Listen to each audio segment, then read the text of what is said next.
역사에 빛을 남긴 사람들 많이 있죠. 역사에 크게 쓰임받은 사람들을 보면 좋은 집안에서 태어났습니다. 참 좋은 배경을 가졌어요.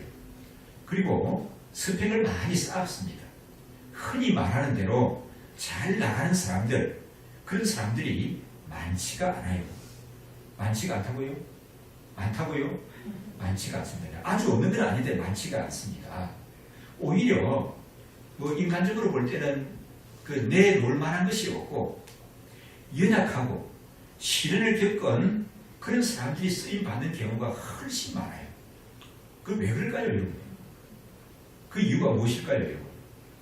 왜 좋은 집안에서 태어나서 잘 자란 사람, 좋은 스펙을 가지고 있는 사람, 누가 보기에도 잘 나갈 것 같은 그런 사람들이 쓰임받기보다는 어렵고 역경을 겪은 그런 사람들이 왜 잘 쓰임을 받을까요? 그 이유가 뭐겠습니까? 그 이유는 오늘 말씀 가운데 있습니다. 오늘 설교에 또 집중해 주시면 좋겠습니다. 성경에 나오는 많은 믿음의 인물들도 다 그러했습니다. 우리 살펴본 히브리서 11장에 나오는 믿음의 영웅들도 그랬습니다. 오늘 살펴볼 믿음의 사람도 역시 그렇습니다. 인간적으로 볼 때 자기 자신도 그렇게 얘기해요. 나는 내놓을 만한 것이 없고 나는 우리 집안에서도 제일 어린 사람입니다. 별 볼일 없는 사람입니다. 그렇게 고백하는 것을 볼 수가 있습니다. 히브리서 11장 11절에서 말씀하는 믿음의 본질을 굳게 붙잡은 사람들입니다. 믿음의 히브리서 11장 1절 말씀이 무슨 말씀인데 믿음의 본질이라고 그러죠? 믿음은 바라는 것들의 실상이요 보이지 않는 것들의 증거이다. 여러분 믿습니까? 아멘. 그리고 또 히브리서 11장 6절 말씀을 믿고 확신하는 사람들입니다. 그럼 히브리서 11장 6절 말씀은 어떤 말씀인데요? 믿음이 없이는 하나님을 기쁘시게 하지 못하나니 하나님께 나아가는 자는 하나님이 계신 것과 그가 그를 찾는 자에게 상 주시는 이심을 믿어야 할지니라. 여러분 이 말씀을 믿습니까? 아멘이신가요, 여러분요? 믿겨지십니까, 이 말씀이? 이 말씀이 여러분의 믿음의 고백이십니까? 예. 그럼 여러분들에게도 하나님은 큰 은혜를 주실 줄 믿습니다. 오늘은 기도원에 대해서 살펴보겠는데요. 기도원을 얘기할 때 기도원은 뭐예요? 다윗이나 히스기야는 뭐예요? 왕이에요. 이사야, 에스겔, 예레미야 같이 말하면은 선지자예요. 그러면 아비아달, 사독 말하면 그 사람은 제사장들입니다. 그러면 기도원 하게 되면 뭐예요? 사사예요, 사사. 사사가 뭔가? 사사는 뭐죠? 사사라고 하는 사람은, 사사라고 하는 직분은 이스라엘 나라에 왕이 세워지기 전에, 이게 왕권이 세워지기 전에, 왕주가 수립되기 전에 하나님의 계시를 받아서 백성들을 가르치고 인도하고 또 때로는 그들을 구원해내는 역할을 했던 사람입니다. 그래서 어떤 때는 왕의 역할을 하기도 하고요. 어떤 때는 제사장의 역할을 하기도 하고요. 어떤 때는 선지자 역할을 하기도 했습니다. 누가? 사사가 그랬다는 거죠. 근데 이제 이스라엘 나라의 왕정이 세워지고 나서 선지자 역할, 왕의 역할, 제사장의 역할이 뚜렷하게 구분이 되는 것을 볼 수가 있습니다. 그래서 이 사사 기도원에 대해서 살펴볼 것인데 이 사사 기도원에 대해서는 어떤 성경이 기록하고 있죠? 사사기입니다. 맞아요? 사사기. 그동안 살펴본 우리 에녹에서부터 요셉이 이르기까지는 어떤 성경이에요? 창세기죠. 창세기. 그 다음에 요셉 다음에 누가 나왔습니까? 모세가 나오는데 모세는 어디에 나와요? 출애굽기에 나오고 출애굽부터 신명기에까지 모세의 기록이 이어집니다. 그리고 지난 시간에 살펴본 조그마한 그림이었지만은 큰 믿음의 역사를 가지고 그 집안을 구원한 믿음의 어머니가 있죠. 누구시던가요? 라합이 그냥 라합이 아니고 기생 라합인데 기생 라합에 대해서는 기록하고 있는 성경이 어디입니까? 여호수아서였습니다. 근데 이제 기도는 어디에 나온다고요? 사사기에. 그러면 사사기는 사사 시대를 기록하고 있는 게 사사기인데 사사기의 특징이 뭐냐 하게 되면은 그렇습니다. 후렴기처럼 사사기에 자꾸 이 말씀이 반복되어 나와요. 그때 왕이 없으므로 백성이 자기 소견에 오른 대로 행하였더라. 그렇게 말합니다. 자, 백성들이 어떻게 했다고요? 자기 소견에 오른 대로 했더라. 하나님 보시기에 좋은 대로 했더라. 하나님을 기쁘시게 했더라는 없고 뭐대로 했더라? 자기 속이나 어른대로 했더라. 자기 속이나 어른대로 했다니까 여러분 짐작이 가죠. 그 시대가 어땠을지. 사람들이 이번 자기 하고 싶은 대로 하게 되면 어떻게 될까요? 애들이 자기 하고 싶은 대로 가만 내버려 두게 되면 제대로 사람급식 하겠습니까? 그러면 어른들은 할 수 있겠어요? 죄송합니다만 우리 연세가 되는 형님, 누님들도 계시는데 나는 80을 넘었기 때문에 욕심이 없어. 나는 내 마음대로 다 한다 할지라도 하나님의 뜻에 어긋나지 않고 하나님께 거슬리지 않아. 그렇게 말할 수 있는 사람이 있습니까?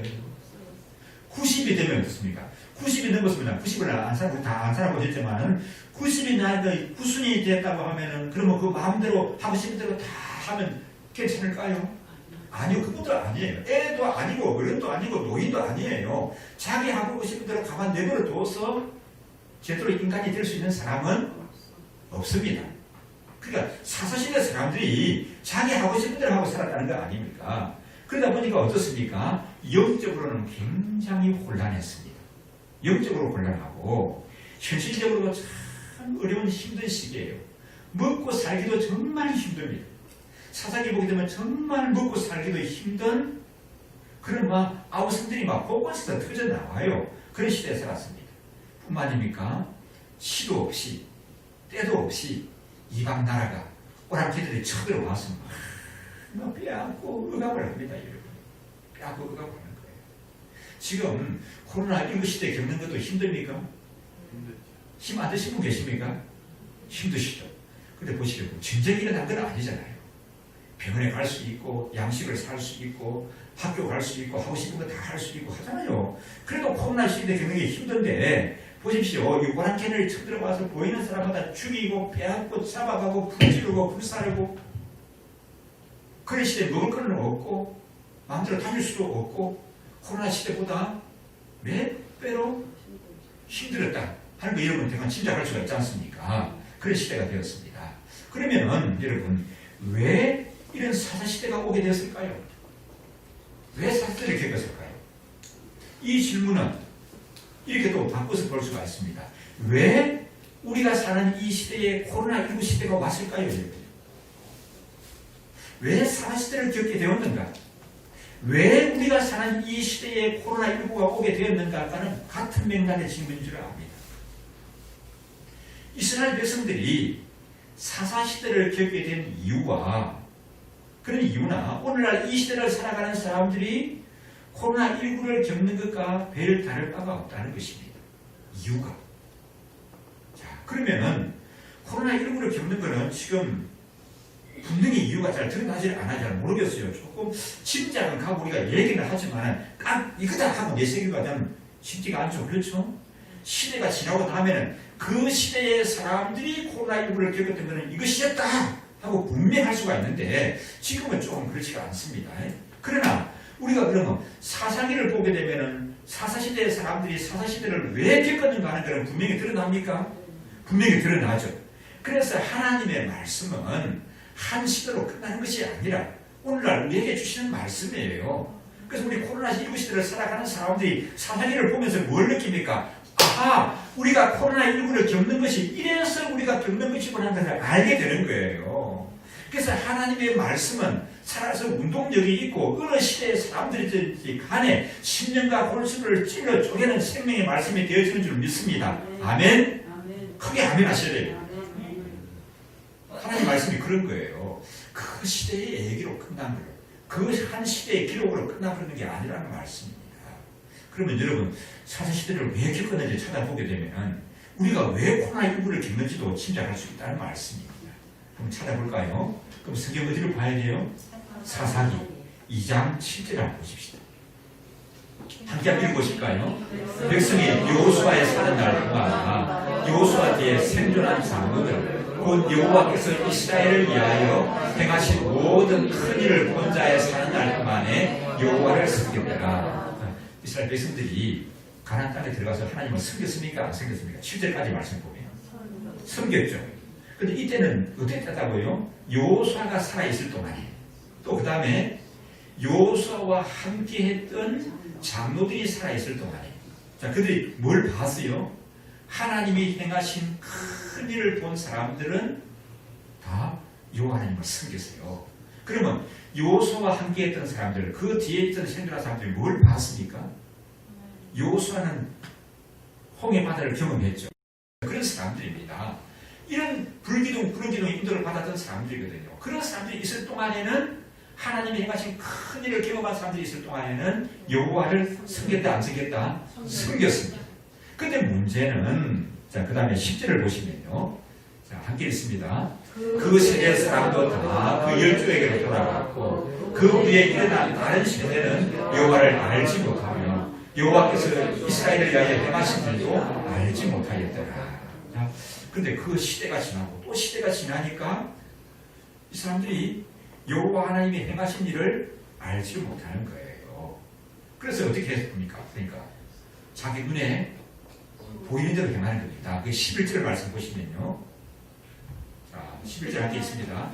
이스라엘 자손이 여호와의 목전에 악을 행하여 바알들을 섬기며, 자, 여기까지요. 이스라엘 백성들이 바알을 섬겼다. 바알이 뭐예요? 그 주위에 가나안 땅에 사는 사람들이 섬기는 우상이 바알이에요. 그런 것들을 보고는 누구를 섬겨야 되는 겁니까? 하나님을 섬겨야 되는데 저 사람들이 예수 잘 믿다가 돌아가고 신앙을 잘 전수를 못했어요. 그러다 보니까 이 사람들은 자기 눈에 보이는 걸 섬기는 거예요. 하나님을 섬기는 게 아니라 바알들을 섬겼습니다. 그래서 어떻게 되었습니까? 12절 함께 읽으실까요? 애국 땅에서 그들을 인도해 내신 그 열조의 하나님 여호와를 버리고 다른 신 곧 그 사방에 있는 백성의 신들을 쫓아 그들에게 전하여 여호와를 진노하시게 하였으니. 그래서 결국 어떻게 되었습니까? 다른 신을 섬기는 게 뭐죠? 그게 뭐예요? 우상 섬기죠. 그러니까 결국 하나님이 어떻게 하시게 되죠? 하나님이 어떻게 하셨다고요? 하나님이 진노하셨다. 그렇게 말씀하고 있습니다.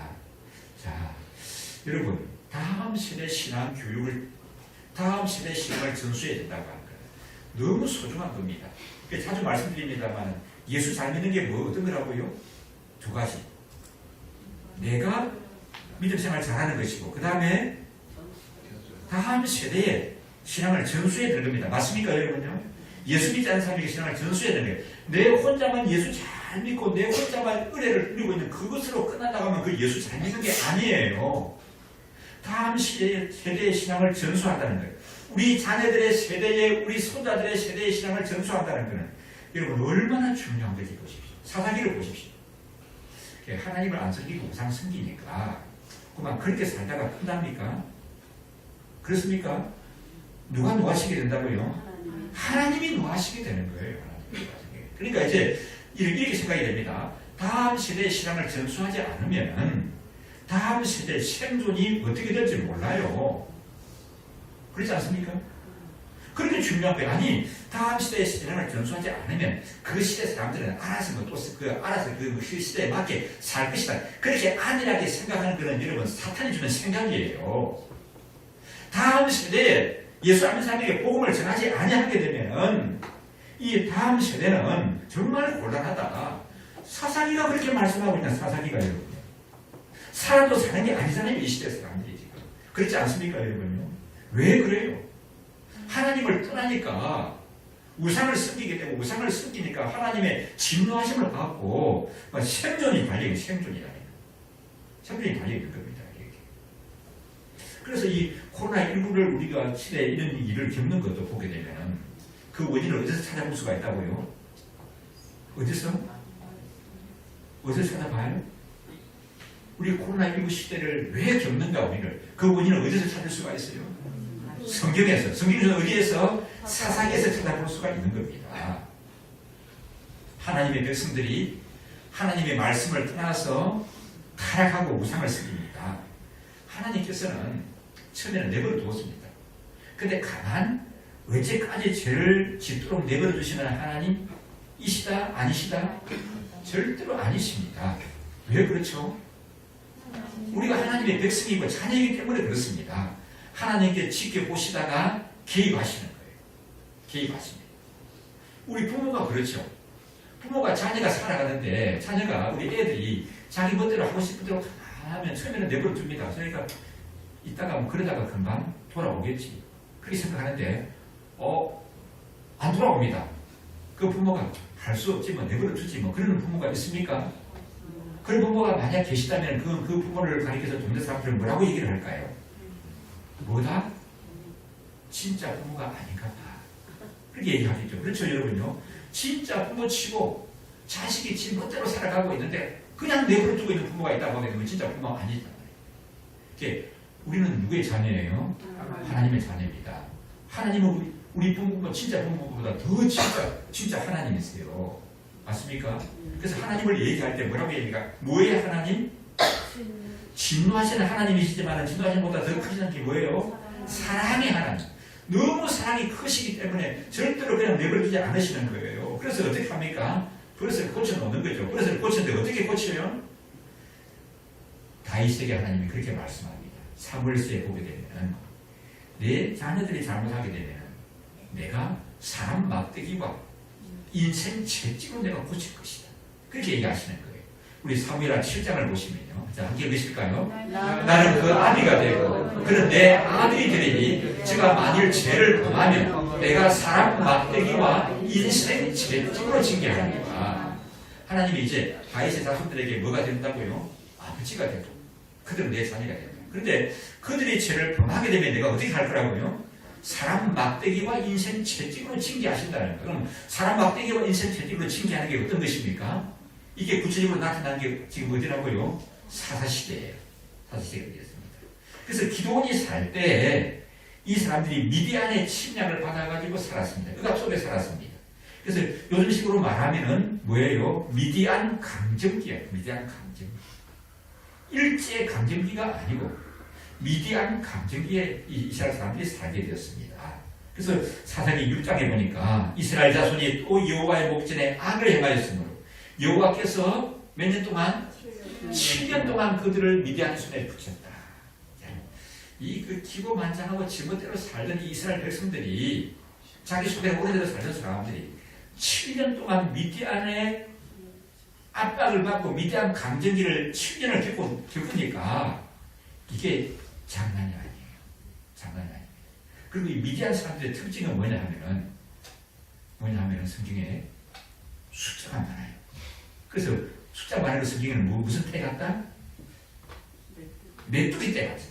메뚜기 때 같이 몰려와가지고 이스라엘을 괴롭히는 거예요. 그래서 그 6장 4절 말씀하고 보시면요. 자, 한번 보실까요? 5절 말씀인가요? 자, 한번 읽어보실까요?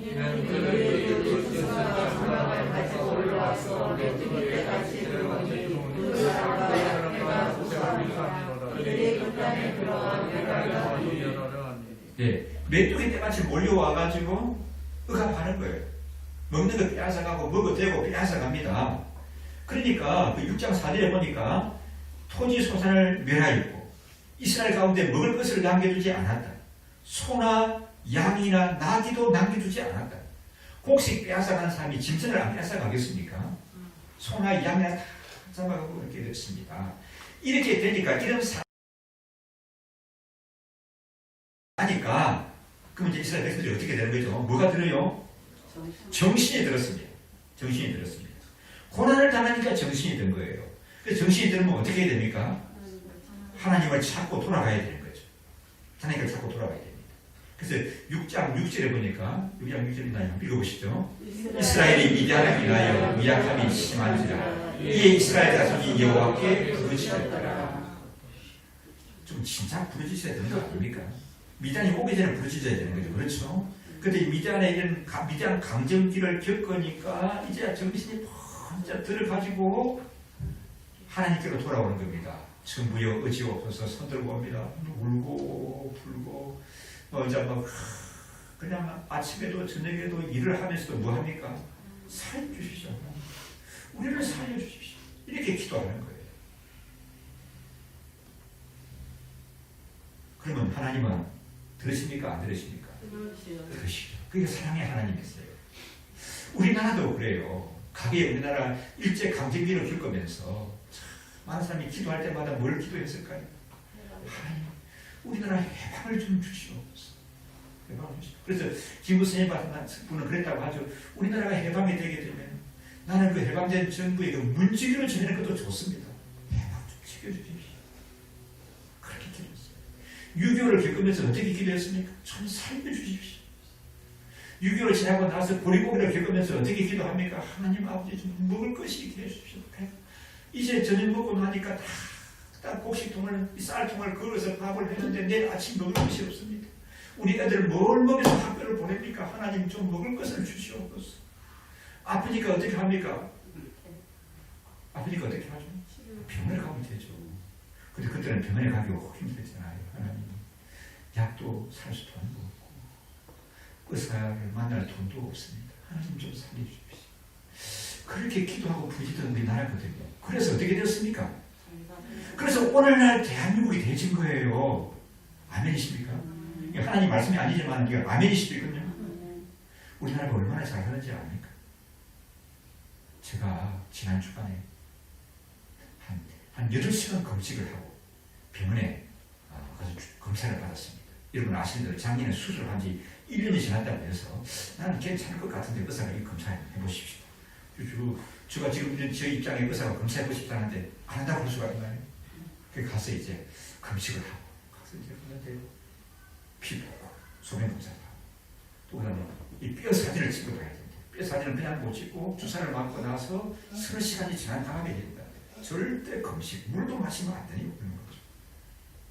그 병원에 있으면서 주사 맞고 나서 30시간 지난 다음에 뼈 사진 찍고 또 이제 또 주사 맞고 또 그다음에 CT 찍고 또 있다가 지난 다음에 또 주사 맞고 또 MRI 찍고 이거 MRI 찍어 보셨습니까? 무슨 소리요? 통속에 들어가지고 꼼짝마다 통속에 들어가지고 있는데 30분 동안 꼼짝하지 말고 있으라고 하는데 소리만 나요. 손 쓰고 이렇게 했는데 좀 비용이 얼마나 나올까요 이게? 우리 CT MRI 여러분 굉장히 비싼 거 아닙니까? 지금 보험이 됐죠 여러분. 보험 됐는데도 여러분 보니까 이게 해보니까 참 비싸게 받아야 되겠더라고요 생각하니까 이렇게. 왜? 이렇게 뭐 많은 사람들이 와가지고 이렇게까지 하는데 그 임금비만 해도 얼마냐? MRI 찍는데 가냐되는 사람들은 임금비만 해도 얼마냐? 그러니까 이게 비싸게 받는 거야 이런 생각이 들더라고요. 기값이 비싸기도 하지만 계산 보니까 100 몇십만 되는 것 같더라고요. 근데 그 작년에 그런 진단을 받았는데 100 몇십만 원의 의료보험 혜택을 받아서 100 몇십만 원이 나왔지만은 나한테는 또 특별히 할인을 해서 5%만 내면 된대요. 그래서 5만 원 얼마 며칠 안 나왔습니다. 참 우리나라 살기 좋은 나라는 인정하시죠 여러분. 이렇게 의료 제도가 우리나라가 잘 갖추진 나라가 없어요. 자, 그러면 이게 뭐예요 여러분? 하나님의 은혜 아닙니까? 그러면 지금 이제 학비가 없어가지고 학비 못 가는 사람들, 대학교도 학비가 없어 학교 가는 사람 별로 없죠. 주면요 다 자금을 받고 융자도 해줘요. 병원 가는 것도 이렇게 혜택을 받아요. 양식이 없으면 김민 장로님 봤죠? 뭐 부층이나 동사무소 얘기하면 쌀 주죠. 뭐 바꾸는 사람 없어요. 이렇게 이게 하나님의 은혜 아닙니까 이게? 근데 사람들이 어떻게 된다고요? 누구 속이나 옳은 대로? 사사시대에 같이 자기 속이나 옳은 대로 행하는 거예요. 자기 속이나 옳은 대로 사람들이. 그래서 사사시대가 왔고요. 지금 코로나19 시대가 오게 된 것입니다. 그런데 이제 사사시대 사람들은 다행히도 이 미디안의 강점기를 겪으니까 정신이 번쩍 들어가지고 어떻게 했더라? 마지막에 이스라엘 자손이 여호와께 부르시랬더라. 하나님이 그들의 기도를 들으시고 개방을 주시는 거예요. 구원의 손길을 주시는데 그때 사람을 세우게 누군가 하면은 기도원이라고 하는 사람을 세워서 미디안 강점기에서 그러면은 우리가 다른 것보다도 히브리스에 나타나는 기도원을 살펴보지 않습니까? 기도원의 믿음을 살펴보는 거거든요. 그럼 기도원의 믿음을 어떻게 하는가 하는 거 세 가지로 정리해보면 첫째로 이렇습니다. 기도원의 믿음은 약한 자를 들어서 강하게 하시는 하나님을 나타냅니다. 약한 자를 들어서 강하게 하는 하나님을 나타내는 거예요. 기도원이 살아갈 때 그 시대가 어렵다는 거 여러분 진짜 아시죠? 조금 전에 배경으로 다 말씀드렸지 않습니까? 하나님의 하루는 기도원을 부르셨어요. 기도원아, 예, 너의 힘으로 이스라엘을 미디안의 손에서 구원해라. 내가 너를 보낸다. 기도원이 어떻게 했을까요? 예. 그랬을까요? 아니요. 했을까요? 아니요. 왜냐하면 자신이 없습니다. 내가 어떻게 합니까? 아니 나는 약하고 이스라엘 누구 우리 집안은 영향력이 없습니다. 우리 주위에 보면 그렇게 잘난 집안들, 좋은 집안들 많고 훌륭한 사람들 많은데 그들도 아무 소리 못하고 미디안에 눌려 사는데 나같이 연약한 사람들, 우리 집안같이 별 볼일 없는 집안의 사람들이 뭘 할 수가 있겠습니까? 그래서 못할 것 같아요. 못해요. 이게 기도원의 답이었습니다. 6장 15절에 보면요. 한번 6장 15절 나와 있나요? 읽어보실까요? 기도원이 그에게 대답하되 주여 내가 무엇으로 이스라엘을 구원하리까? 보소서 나의 집은 므낫세 중에 극히 약하고 나는 내 아비 집에서 제일 작은 자입니다. 자, 이거 보십시오. 기도원이 어느 지파에 속했어요? 므낫세 지파에 속했죠. 므낫세 지파 이름은 별로 존재감이 없는 지파죠. 그렇죠. 훌륭한 지파는 유다 지파라든지 에브라임 지파라든지 그런 지파에서 왕도 나고 태어난 지도자들 컬처한 사람도 막 나왔습니까? 그 므낫세 지파는 정말 존재감이 없는 지파예요. 그런데 므낫세 지파에 거기다가 또 그러니까 나의 집은 지파는 므낫세 지파고 내 집은 므낫세 지파 중에서도 우리 집안은 어떻다고요? 또 너무 약해요. 이렇게. 우리 집안 사람들이 모이게 되게 되면 별로 인정을 못 받는, 축에 못 끼는 그런 우리 집안이라는 거예요. 므낫세 지파 중에서도. 그러면 그 작은 집안에서도 기도는 어떻다고요? 내 아비 집에서도 나는 제일 작은 자니까. 야, 기도는 신의가 크면 우리 집안이 일어난다. 우리 아버지나 형이나 누나가 그렇게 바라보는 게 아니라 제 어린데서 지금 언제 철드나 이렇게 바라보는 게 누구라고요? 기도원이라는 겁니다. 그 기도의 대답이 내 아비 집에서 나는 가장 작고 우리 집안도 므낫세 집안 중에서 극히 작습니다. 그렇게 고백하는 거예요. 그런데 하나님께서는 어떻습니까? 강한 사람이 아니고 큰 사람이 아니고 인간적으로 볼 때 내놓을 만한 것이 없고 연약한 사람이라 할지라도 그런 사람을 들어서 하나님이 쓰시는 겁니다. 그 이유가 뭐예요? 그 이유가 뭐냐면은 하나님의 일하심을 나타내기 위하신 거예요. 아멘이십니까? 하나님이 뭔가를 하실 때는 어떤 사람을 높이는 그게 중요한 게 아니고요. 뭘 나타내시는 거라고요? 그 일을 통해서 하나님의 일하심을 나타내야 되는 거예요. 그래서 우리는 뭐 좀 잘하는 게 있어도 뭐예요? 하나님께 영광. 아멘. 또 그 다음에 또 누구에게 감사? 하나님께 감사. 내가 이래가지고 그건 여러분 아닙니다. 하나님이 원하시는 것은 하나님의 일하심을 나타내시기를 원하는 거예요. 우리 예언표를 하나님이 들어쓰셔서 많은 구제를 하고 승계를 하고 기한을 한다고 하게 되면 우리 예언표를 통해서 뭘 나타내기 원하시는 거예요? 와, 예언교회도 참 괜찮은 교회다. 그 목사가 인간이 괜찮고 성도들이 훌륭하고 그걸 드러내기를 원하시는 하나님이 아니시라 하나님의 일하심을 나타내기를 원하신다는 말씀입니다. 그래서 하나님께서는 잘나고 인간적으로 볼 때 강한 사람을 들어 쓰시기보다는 약하고 연약한 사람을 들어 쓰십니다. 잘나고 강한 사람을 들어 쓰면 뭐라고 말할까요? 하나님의 능력이라고 말하지를 않고 내가 했다. 내 실력이라고 얘기하는 겁니다. 그래서 사도 바울의 유명한 고백이 있죠. 그 자서전적으로 쓴 고린도후서에 마지막 부분에 가서 내가 곧 뭐 할 때가 강하다? 약할 때가 강하다. 내가 어려움을 많이 겪었잖아요. 큰 일도 많이 했지 않습니까? 그런데 내가 살아가 보니까 믿음 생활하다 보니까 약할 그때가 가장 강하다. 왜? 하나님의 역사하심이 크게 나타나니까. 여러분 그냥 인간적으로 강하게 사시면서 그냥 사실래요? 아니면은 하나님의 역사하심을 경험하면서 사실래요? 나는 하나님 역사 같은 걸 모르겠고 그냥 인간적으로 잘 먹고 잘 살고 강하게 살기를 원합니다. 그런 분 계십니까? 그렇죠. 그 얼마 못 가요. 얻어맞아요. 하나님이 아까 뭘 어떻게 하신다고요? 뭐 막대기 무슨 채찍? 인생 막대기와 사람 채찍을 쓰시는 거예요. 쓰시는 거예요. 그래서 사도 바울 고백하는 걸 보십시다. 고린도후서 12장 9절 10절 말씀 내게 이르시기를 내 은혜가 내게 족하다. 이는 내 능력이 약한 데서 온전하여지니라 하신지라. 이러므로 도리어 크게 기뻐함으로 나의 여러 약한 것들에 대하여 자랑하리. 이는 그리스도의 능력으로 내게 머물게 하려 함이라. 그러므로 내가 그리스도를 위하여 약한 것들을 그러니까 능력과 궁핍과 핍박과 곤란함을 기뻐하니 이는 내가 약할 그때 꼭 강함이니라. 여러분 아멘이신가요? 그래서 여러분 유명한 한때 우리가 잘 불렀던 복음성이 있죠. 약할 때 강함 대신에 나의 보배가 되신 주 나의 모든 것. 그다음에 예. 자, 이런 약할 때 강함 되시는 예수님. 여러분 코로나19 시대를 겪으면서 이 찬양 많이 부르십시오. 약할 때 강함 되시면. 코로나19가 나를 두렵게 해서 억압하고 정부 방역 당국에서 뭐라고 해서 예배드리는 것도 자유롭지도 않고 사람 만날 수도 없고 음식도 마음대로 먹을 수가 없고 다닐 수도 없고 이게 지금 약합니까 강합니까? 약할 때는 약하십시오. 이럴 때 뭐가 나타나는 거라고요? 근데 우리가 뭘 의심하게 되죠? 이스라엘 백성들이 아까 어떻게 했다고 했습니까? 하나님께 부르짖었다고 해요. 하나님을 부르짖고 바라보게 되니까 하나님의 자녀인데 하나님이 그냥 내버려두지 않습니다. 우리 자녀가 여러분 철들하고 우리가 좀 이렇게 기약도 주고 벌도 주고 용돈도 좀 끊었어요.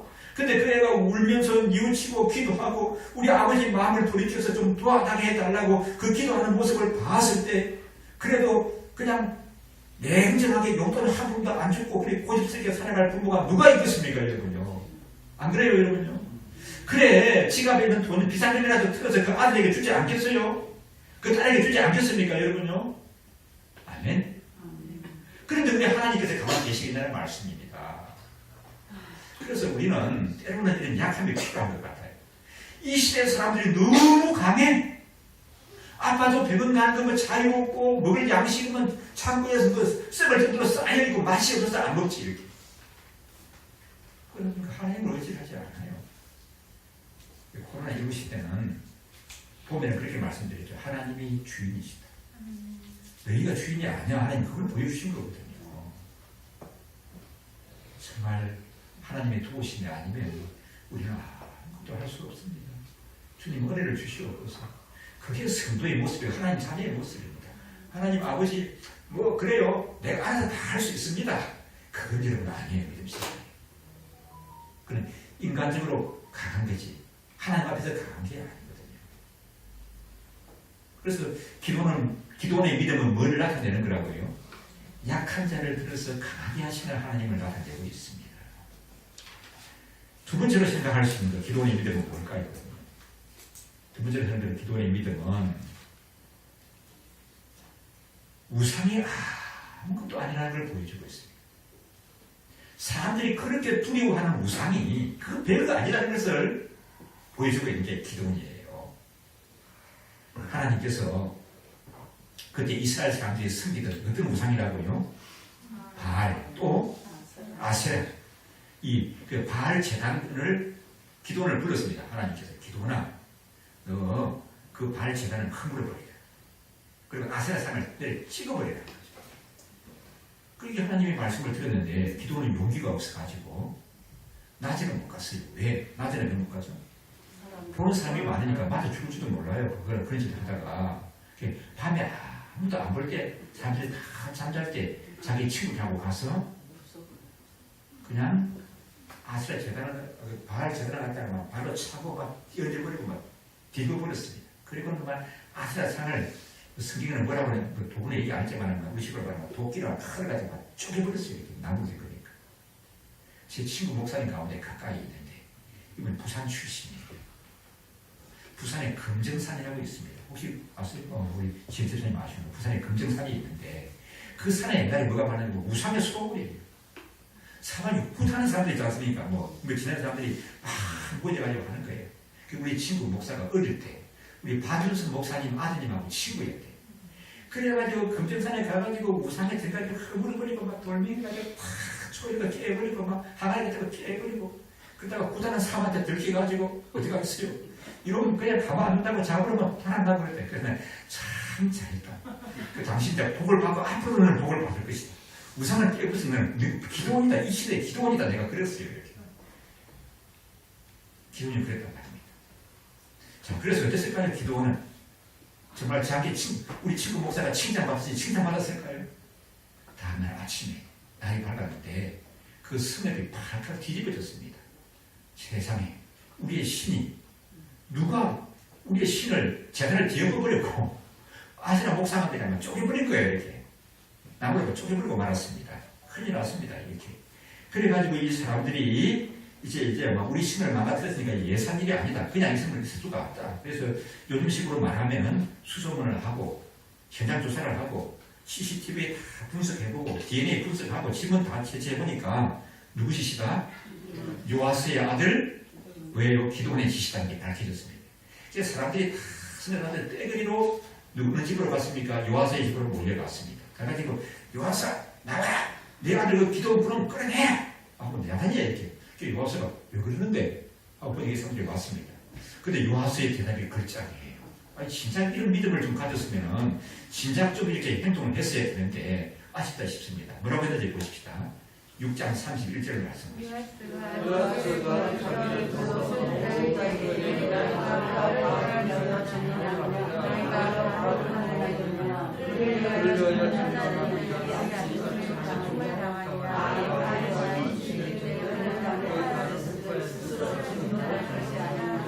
예, 이 기도원의 아버지 요아스의 요전에 이렇습니다.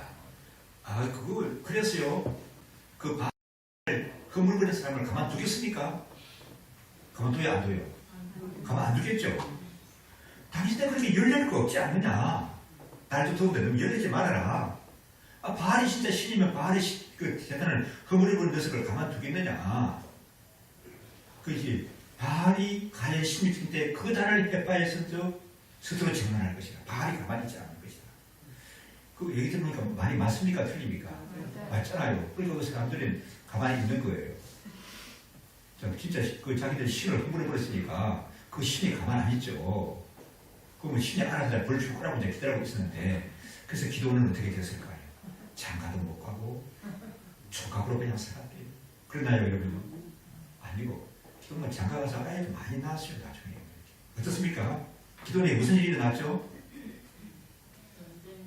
몰라요 여러분. 기도원에 무슨 일이 일어났습니까? 바알이 어떻게 했죠?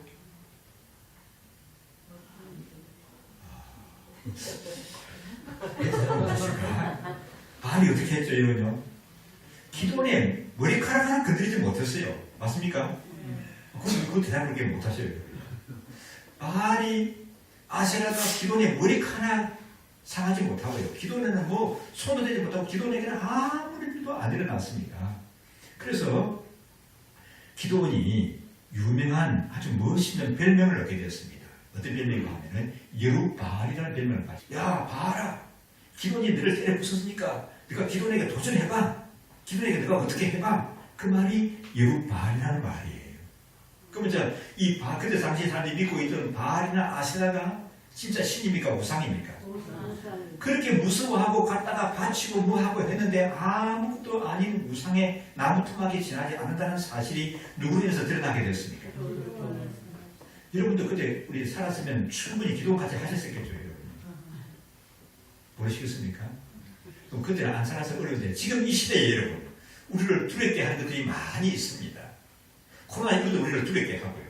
뭐 여러 가지 우리를 무섭게 하는 그런 게 사실은 그 우상이에요. 헛개비예요. 두렵게 하는 것에서 벗어나서 참 이렇게 하나님을 바라보는 그런 저희도 되셔야 좀 믿습니다. 이 시대에 많은 사람들이 그때 당시에 이스라엘 사람들이 바알과 아세라에 속아서 살듯이 이 시대에 많은 사람들도 아무것도 아닌 우상에 너무 쏘아가지고 살고 있어요. 이렇게. 거기서 우리 벗어나야 됩니다. 아멘이십니까? 좀 전에 우리나라 그 1900년대 그 초창기에 그때 제주도가 선교지였거든요. 우리나라에서. 그렇지 않습니까? 지금도 제주도 가는 건 좀 쉽지가 않죠. 그때는 제주도 가는 게 얼마나 힘들겠습니까? 그 제주도에 제일 처음으로 파송된 선교사가 평양신학교를 졸업을 하고 파송된 선교사가 이기풍 선교사 목사님입니다. 이기풍. 제주도 가시면요, 이기풍 목사님 기념관이 있어요. 그리고 거기에 콘도 같은 이 숙박시설이 있는데 참 깨끗하고 저렴하고 음식도 맛있고 좋습니다. 그 교회에서 운영을 하는 데인데요. 그 제주도 가시는 분은 여러분 가시면 그거 이용하십시오. 그거 참 좋습니다. 그 이기보 목사님 기념관도 거기 있거든요. 이기보 목사님이 이제 전도하면서 제주도 어느 한 마을을 보니까 그 마을에는 신이 있는데 신이 뭐냐면 뱀이에요. 뱀신을 섬기고 있습니다. 큰 뱀이 있는데 이게 정기적으로 주기적으로 사람을 갖다가 바쳐야 돼요. 사람도 그냥 죄송합니다만 나이 많은 사람이 남자는 안 돼요. 어린 처녀들, 여자애들 이걸 갖다가 바쳐야 돼요. 안 바치면 이놈이 나타나가지고 마을에 내려가가지고 막 논이고 바치고 막 해지고 그런데 그 사람들이 신이 휘두르고 그러니까 노하게 되니까 안 되지 않습니까? 벌벌 떨고 풀리고 하는 거예요. 근데 이기부 목사님이 가서 보니까 그건 뭐예요? 우상이고 뱀이지 이거는. 이걸 신이라고 뜻받들고 사람을 갖다가 바치니까 이게 말이 안 되는 거 아니에요. 근데 그거 사람들은 동생아 큰일 나는 거예요. 건드리면. 그렇지 않아요? 자기들 신이니까. 이기부 목사님이 아이를 갖다 바칠 때 여자 옷을 입을 때 이렇게 이게 같이 이렇게 하고 가슴에다 뭘 품어요? 그때는 총이 아니고 칼을 품었습니다. 칼을 가지고 왔습니다. 그래가지고 큰 뱀을 그냥 내쳐 죽여버렸어요. 그래서 그 뱀신이 그냥 그래서 물러간 거죠. 큰 풍이거든요. 여러분, 그때 당시 제주도 사람들이 그랬듯이 오늘날도 많은 사람들이 우상에게 쏟고 있어요. 여러분이 쏟고 있는 우상이 뭔지 한번 헤아려 보십시오. 기도원 시대 사람들이 뭐에 쏟았다고요? 바알과 아세라에 쏟았잖아요. 그걸 뭐라고 해요? 나무 쪼가리거든요. 기도원이 가서가 막 깨버리고 칼로 가지고 도끼가 쪼개버려도 아무렇지도 않잖아요. 이렇게. 오늘날 이 시대 사람들이 또 코로나19 시대를 살아가는 사람들이 많은 우상에게 쏟고 있습니다. 여기서 우리는 벗어나야 할 점이 있습니다. 세 번째로 기도원의 믿음은 어떤 것이냐 하면 하나님께서 함께 하시는 사람, 하나님께서 들어 쓰시는 사람을 통해서 나라도 구원하고 민족도 구원하고 시대도 구원하신다는 것을 보여주고 있습니다. 하나님께 쓰임받는 사람은 나라와 민족과 시대를 구하는 도구로 쓰임받는 거라는 사실을 보여주고 있습니다. 기도원을 하게 되면 떠오르는 숫자가 뭐죠? 300명. 기도원과 300명의 용사. 그렇지 않습니까? 하나님께서 기도원을 들어 쓰셔서 미디안을 물리치시는데 300명의 용사를 사용하십니다. 미디안과 전쟁을 하는데 이제 이스라엘 사람들이 모였습니다. 기도원이 보니까 이것 가지고는 턱도 없어요. 왜? 미디안은 뭐가 특징이라고요? 뭐가 많다고요, 미디안은? 설교에 너무 열중하다 보니까 제가 처음 한 얘기를 잊어버리셨군요. 미디안은 무슨 때 같다고? 메뚜기 때같이 숫자가 많잖아요. 그 많은 숫자의 미디안을 대적하려고 하게 되면 그래도 숫자가 좀 돼야 되지 않습니까? 기도를 보니까 이 사람들 데리고 뭘 하겠나 싶은데 하나님이 하시는 말씀은 기도나 지금 모인 사람이 너무 많다. 집으로 돌려보내라. 그러시는 거예요. 그래서 어떤 사람이면 장가 간 사람, 노부모가 있는 사람, 전쟁이 겁이 나는 사람, 집을 새로 샀는데 살아보지 못한 사람, 그 집에 뭐 맛있는 것을 만드는데 요리하는데 뭐 먹보지 못한 사람, 하여튼 가서 다 돌아가라. 그래서 돌아간 사람을 세보니까 그게 22,000명이 돌아갔어요. 남은 사람이 얼마 남았는가? 10,000명이 남았습니다. 기도를 보니까 아까 그 다 모였던 사람도 그거 가지고도 안 되겠는데 10,000명이 남았는데 이걸 가지고 뭘 합니까? 그래서 하나님께서는 10,000명도 너무 많이 남았구나. 또 다시 돌려보내야겠다. 그러면서 물가로 가라. 해가지고 물을 마시게 하는 거예요. 자, 흐르는 물을 마시는데요. 산에서 흐르는 물을 마시는데 어떻게 마시죠? 어떻게 마시죠? 손으로 마신다. 또 어떻게 마셔요? 여러분은 그 수도 시설이 잘 되진 거기서 근사님 태어났을 때 수도가 있었죠?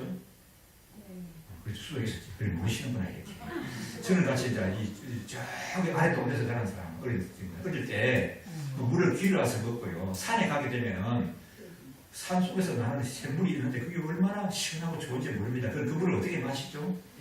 제일 깨끗하게 마시는 방법이 엎쳐서 그냥 입을 대고 마시는 겁니다.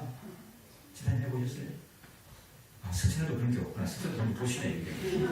그게 내 입을 대고 마시잖아요. 그러니까 대부분의 사람들이 입을 대고 엎쳐서 마시는 거예요. 그런데 한 300명 되는 소수가, 그 10,000명 중에서 300명 소수 아닙니까? 그 사람들 어떻게 마시냐면 손으로 이렇게 떠가지고 이렇게 마시는 거예요. 이렇게 먹는 거예요. 그래서 야 엎드려서 마신 사람은 이쪽에 서라. 손을 가지고 마신 사람은 이쪽에 서라 하니까 손을 들고 마신 사람이 쭉 섰는데 숫자를 세면 그게 300명이니까 하나님께서 됐다.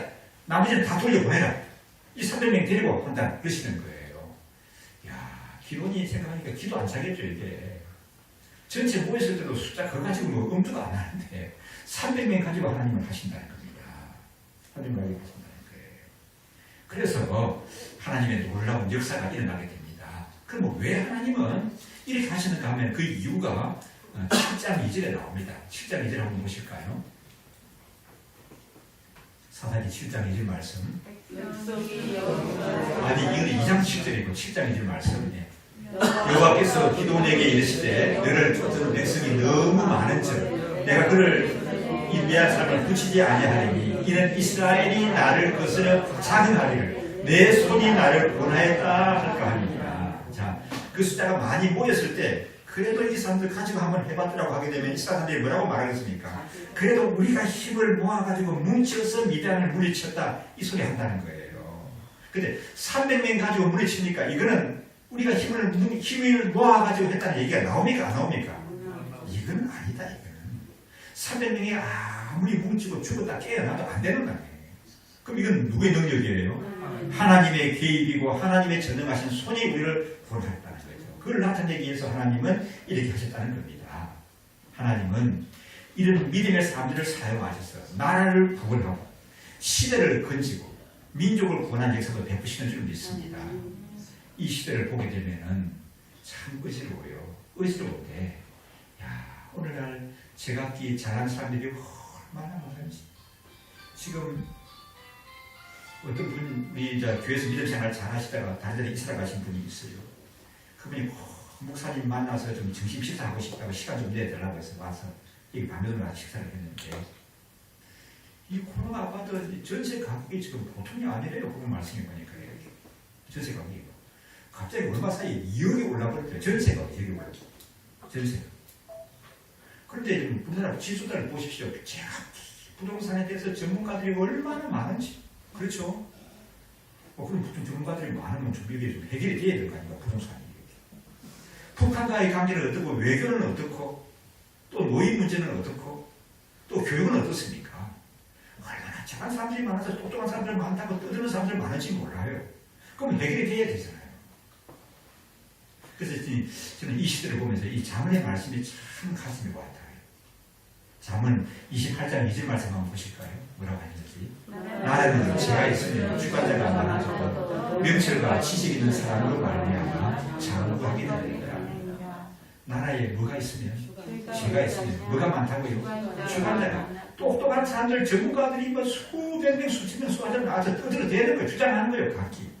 그럼 이러면 나라가 되는 겁니까? 안 돼요. 그럼 어디로 가는 거죠? 배가 어디로 간다고요? 산으로 갈 수밖에 없죠. 지금 우리나라가 지금 산으로 가고 있어요. 우리나라가 지금. 맞습니까? 산으로 가고 있잖아요. 지금 이렇게요. 그런데 그렇게 끝나는 게 아니라 어떤 사람을 통해서 명철과 지식 있는 사람으로 말미암아 장구하게 된다. 뭐가요? 나라가. 그럼 명철과 지식 있는 사람은 어떤 사람일까요? 오늘 곧 말씀에 나오는 기도원과 같은 믿음의 사람입니다. 기도는 쓸만 하죠. 왜냐하면 집안도 괜찮고 스펙도 훌륭하고 인물도 출중하고 그렇습니까? 기도는 자신이 얘기하잖아요. 우리 집안도 우리 집안에서도 내 인물이라는 아무것도 아니고 극히 작은 자에 지나지 않습니다. 그런 작은 자를 들어서 쓰시는 하나님이십니다. 그래서 내가 약할 때 강하게 하시는 하나님이신 줄 믿습니다. 그래서 약할 때 강한 되시는 우리 하나님을 굳게 붙으시기를 주의 이름으로 축원합니다. 그래서 위협하고 두려움을 갖게 하는 이 코로나19 시대를 넉넉히 이기는 성도들 되시기를 주의 이름으로 축원합니다. 함께 우리 한번 마음을 모아서 합심해서 기도하십시다.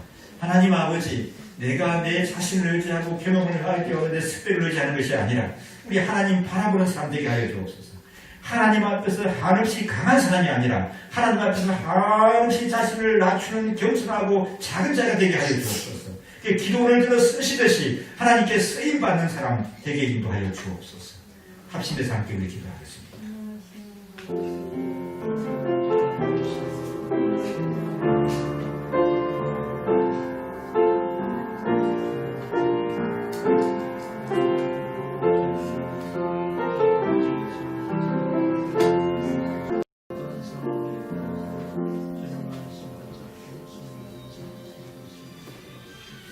약할 때 강함 되게 하시는 우리 하나님을 찬양합니다. 또 약한 자를 들어서 강하게 하시는 하나님께 감사를 드립니다. 하나님 아버지, 우리는 다 기도원처럼 집안도 내놓을 것이 없고 우리 인물도 그러하고 극히 작은 자들입니다. 그러나 강함 되시는 전능하신 우리 하나님 바라봅니다. 우리 하나님 의지합니다. 우리 하나님 붙잡습니다. 주님 들어서 주시옵소서. 그래서 이 시대를 넉넉히 이기는 주의 권속들 되게 역사하여 주시옵소서. 감사드리옵고 예수님 이름으로 기도드리옵나이다. 아멘. 아멘.